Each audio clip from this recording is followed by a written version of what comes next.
Dr. Chris Pernell joins us right now, Regent at Large, American College of Preventive Medicine, public health physician. I remember this day started with everybody would, like we are, we're wearing red. I was really to raise awareness also about the fact that this is something that's not just something that affects men, it affects women. And a lot of people didn't know that until this campaign kind of started. But if we put up some of the overall heart disease stats, you're talking about 695,000 people in the U.S. dying in 2021, which is the most recent data I think that we have. What should people take away from today? What should they know about heart disease in the country? Thanks, Connell. First and foremost, I want to highlight women because World Red Day has been in existence for about 20 years. The American Heart Association has been focusing on heart health for more years than that, but really trying to uplift and promote an understanding and awareness that women are at risk for cardiovascular disease, like are all people in the United States. As you mentioned, it's the #1 killer.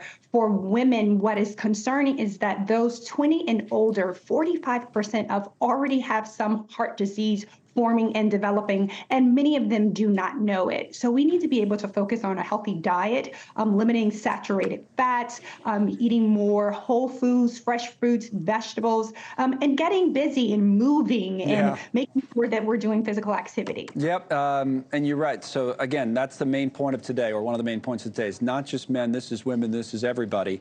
Second thing, what about this? Where is heart disease most prevalent around the country? The highest rates, they say, are in the southern part of the country: Alabama, Texas, Louisiana, Mississippi, and Arkansas. Talk about that. Yeah, so we in public health, and it's also American Public Health Month as well in the month of February, we in public health have been looking at different pockets of the United States. And in the Southeast, unfortunately, that is also known as a stroke belt, which is another issue that we're raising awareness around under the banner of cardiovascular diseases, right? You have people who don't have necessarily access to primary care, or the care is out of reach, cost, or time. And then again, what are people eating? Do they have access to healthy, affordable, nutritious foods? And also, are people engaging in the recommended amount of physical activity? And finally, what are we doing to manage stress? And what does race, if anything, how does it play into this? Is it just because of those factors that you mentioned? Because if you look at the rate of heart disease deaths, as we're doing now by race, for black people, it's 23%. Then for Asian people, 19%. It goes down from there. What do you say about that?